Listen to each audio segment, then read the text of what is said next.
So before lunch, what I want to do is to fly the plane a little bit higher. And I'm going to do something that I don't normally do. There are going to be no slides. I'm just going to talk with you a little bit because we've had so much content and so much rich discussion this morning. And I've actually done something which I also rarely do, which is I've actually prepared some text. Because I am not a writer by profession. I'm an entrepreneur and a venture capitalist. But I've learned that words matter. And I care a lot about what you folks have been doing here. And I've put some thought to it in a way that I hope is relevant to you. I'm honored to be here. I'm in awe of Barack and the team, not only for this remarkable gathering, but for his lifetime and your lifetime of one of the greatest shifts in world history, which is shockingly still not understood. I'm in awe mostly of you. The day before yesterday, I had an opportunity to listen to over 50 pitches of startups from Turkey, Bulgaria, Azerbaijan, Kyrgyzstan, all across the Middle East and North Africa, Africa, Israel, Indonesia, and met perhaps hundreds of their backers and mentors. And it was an out-of-body experience because the quality, confidence, thoughtfulness, and innovation you represented from, well, pretty much anywhere in the world was awe-inspiring. I wrote this book 2 years ago, and the difference of what I saw in the last 2 days versus what I saw 2 years ago was perhaps most stunning to me overall. And it reminded me of something bigger, which I think a lot of people don't appreciate. And that is that all the news of political uncertainty, terrible violence, unrest, and Donald Trump, we are in fact living in the most amazing and wonderful days in world history.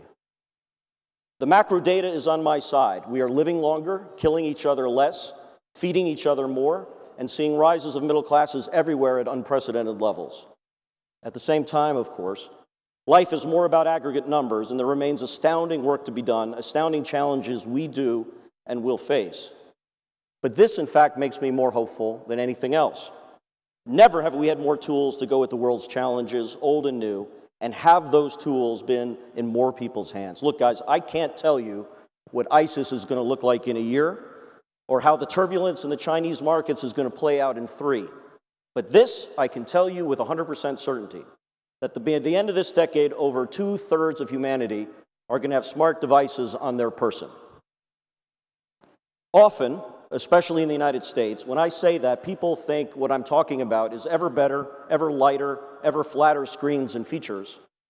But, as you guys know very well, what I just said is that in my pocket right now, in your pockets right now, in billions of pockets shortly, will be the exact same computing capacity that all of NASA had in 1969 to put a man on the moon. There is no precedence for this anytime in history. Where it will all go is in the hands, I think, of the very people who are in this room now. Now, look, what we do know is that this means a new generation that never knew otherwise is not only demanding a direct role in their economic, political, cultural, and societal choices, but have the capabilities to implement them. We know it means universal access to the world around us and having all of human knowledge at our fingertips, essentially for free. We know it means unprecedented sharing of ideas and collaboration, and a sense of empowerment when we see people just like us take actions and it works. We know it means less fear of centralized authority and the ability for problems to be solved bottom up by the very people who have the greatest stakes in solving those problems. The phenomenon is entirely organic and autodidact, as people around the world are taking courses from universities, reading any blog or best practice on any subject that interests them. Now, I just got back from Iran. Not a lot of gringos get to go to Iran, and this is my second trip there overall. What I saw there in the stats was a mind blow also, but very familiar, I think, to people in this room. 120% mobile penetration, 50% smartphone penetration, with Samsung, HTC long there, and despite the sanctions, over 6 million iPhones. 3G, which was less than 1 million subscribers when I was there a year ago, is now 20 million. Like so many parts of the emerging world, well over a third of the population is under 30, and I saw some of the best outstanding engineering talent I've seen anywhere. And every kid I met, perhaps by the hundreds, were on Facebook, Twitter, Instagram, and Snapchat through VPN. Half of them showed me the courses that they were studying from global universities on Coursera and other websites. Now, there's a two-part myth that many in the West, but I would suggest many people here, often of a certain generation, miss about what I'm describing. And the first myth is that technology and innovation is a game of the elite. Anyone here who is from Kenya or been to Kenya and remember the world before M-Pesa might have some doubt or question about that. But let me tell you a recent story. Many of you are friends of Fatih Gondor. He's the founder of the great Middle East and Africa logistics company Aramex, and is perhaps one of the leading go-to venture capitalists in those regions. Fewer of you may know that he founded 10 years ago something called Rawad. Rawad is a community center of sorts, built by and for of refugee communities in Amman, now also in poorer areas of Jordan elsewhere, Tripoli, Cairo, Boudros, more to come. It is astounding how just a little bit of money, a safe haven to learn and meet and empathize, and meet mentors that show a vision of new futures can have massive impact on young people in particular. And I should say as a side that all the proceeds of my book are actually going to Rawad. I'm keeping none of it. I'm supporting him that way. Anyhow, each year Rawad gives scholarships for kids, and Fatih just a few weeks ago participated in interviewing every kid in these very poor areas outside of Jordan, or outside of Amman. And this is what he told me. Every kid had a smartphone, not mobile phone, smartphone, not cheap phones with $300 phones or $350 phones. Their families had pooled money together to be able to afford it. Access was primarily Wi-Fi. Families pooled their money again so that everyone could get one node in an apartment to take care of everyone else. When asked what they wanted with these devices, every single kid said because of Face, and what they meant was Facebook, or because of What, and what they meant, of course, was WhatsApp. They engage with themselves, post as we all do, but also see a taste of a world outside of the square miles they've only known in an abstract sense. One of these Rawad kids from a few years ago was extremely talented in mathematics and technology. He would have been all but lost 10 or 15 years earlier. His name is Ala Al-Salal. You cannot buy a book online in Arabic and English in Arabic without going to his website, Jamalon. It has over 10 million titles in both languages, and recently you had an A round of over $4 million. If you haven't read, you must read Almira's new book, which has been referred to, From the Other Side of the World. It is a marvelous travelogue of astounding stories of young people like these from everywhere, jumping on their opening horizons to create what was never there before. And every one of them is an example to millions more. The second myth is that none of this really matters. I hear this in the United States a lot. All of this stuff we've been talking about all morning is a sideshow of a sideshow to the economic realities of our time. I spent a fair amount of time in Washington, D.C., and a regular question I get there when I talk about you is, what percent of the GDP does tech entrepreneurship represent? I often wonder if they've ever researched what economists thought were the macroeconomic ramifications on GDP of the automobile in 1910, or the airplane in 1920, shipping containers in 1950, air conditioning in 1960, the internet in 1992, mobile in 2001. I actually did research that, and I can tell you they didn't think much of it, and of course we're completely wrong. But what this looking backward question also misses is not just the multiplier economic ramifications of what you do. That success breeds success in new companies, new investment dollars, greater problems solved, not just that there's no going back. It misses that soon every company will be, to a large degree, a software company. Buy a cup of coffee today, buy a new car today, make efficient any process in any traditional business, and that is a software transaction. And the innovation, outlook, opportunities that exist are shared with the exact things that are happening in entrepreneurship today.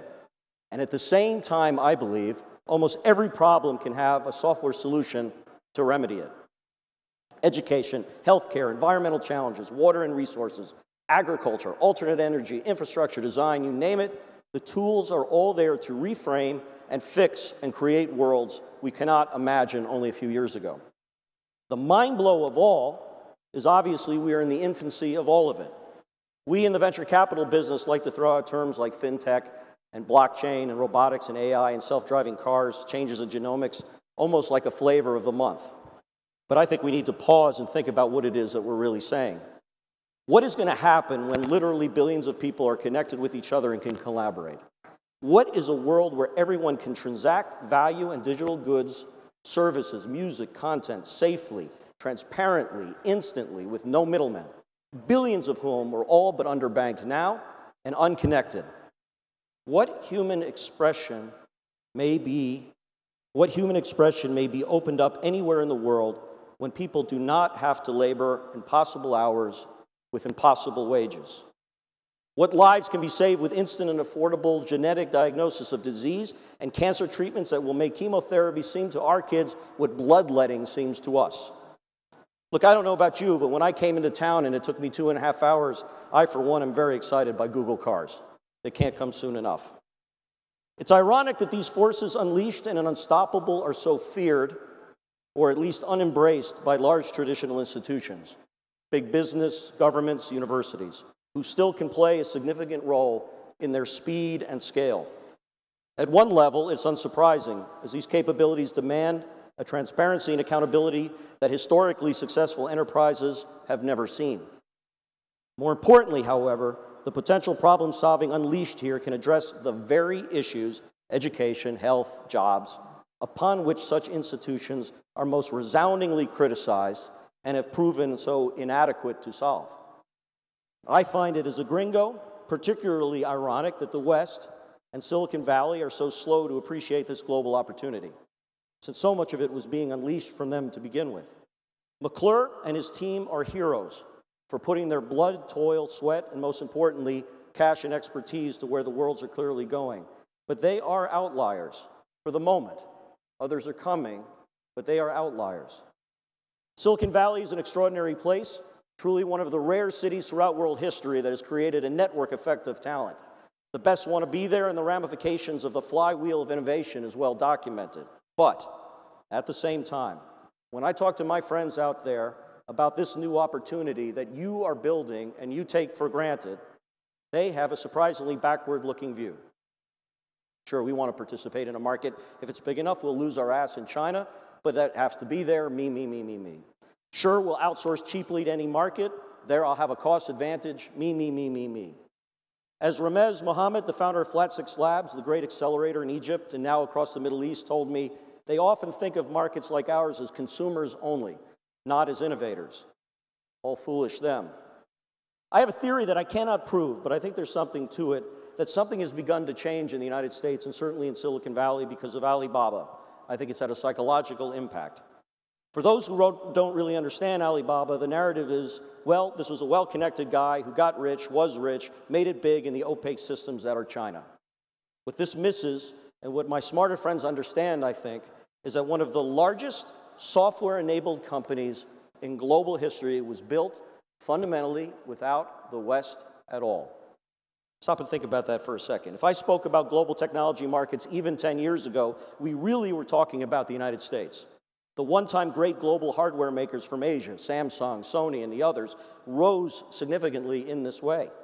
Up until recently, there have been very few global software companies or software-enabled companies anywhere outside of the US. But we are entering, you are leading, a very new era. It's an era of unprecedented problem-solving and innovation for your markets on your own terms. Such opportunities, rise of middle classes, and demand for transparency and quality products and services are only going to exponentially increase, but well executed will become regional and, I believe, global phenomena.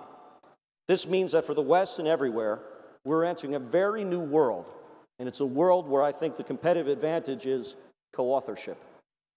Everyone brings expertise and experience to the table when shared, and this will have multiplier outcomes. When top down, when played to one advantage over the other, that's an old game. Because now there are too many opportunities and too many alternatives for us all. There's a caution also for you builders of new futures and for those of us looking to invest in new markets in this co-authored way. It really is remarkable to reflect that Facebook, Twitter, and LinkedIn in places like India are in fact Facebook, Twitter, and LinkedIn. That's not obviously 100% times always the case. Every so often we see powerful applications, particularly in chat, happen in China and other language areas. At the same time, it is utterly unclear if Western juggernauts will ever dominate the enormous opportunities like e-commerce, localized content, and the like by the mere act of showing up. The lesson is not that there will not be global innovation coming from many places, because there will be and there is. The lesson is not that will worlds beyond China and India rise, because they already have. I think that the lesson is that in these still early but fast-moving days, there is so much opportunity for local last mile and regional advantage enterprises during this period of rapid and new consumer adoption, rapid people online. No one knows what you know. No one sees the friction of what you see. No one understands the unique joys you love. No one can piece together unique cultural, political, historic understandings to walk through any barriers and succeed the way you can. No one cares as you care. No one cares as you care.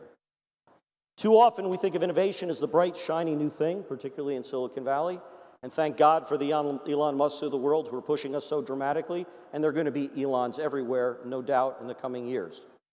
But putting a smart device in an individual's hands for the first time, taking friction out of their lives on their terms in any form, and helping them leapfrog their expectations is exponential innovation as well. Now, there was a great playwright who became the first president of the then new and independent Czechoslovakia, Václav Havel. 2 decades ago, he made a distinction between optimism and hope that I often use and I often think about. Hope, he said, is definitely not the same thing as optimism. It is not the conviction that something will turn out well, but the certainty that something makes sense regardless of how it turns out. It is not the conviction that something will turn out well, but the certainty that something makes sense regardless of how it turns out. In a way, it's a perfect epitaph for entrepreneurship. What you guys are doing makes perfect sense. In what you are doing, there's going to be no going back. Knowing you clearly puts me on the side of hopeful women and men, and I'm incredibly honored to be along for the journey.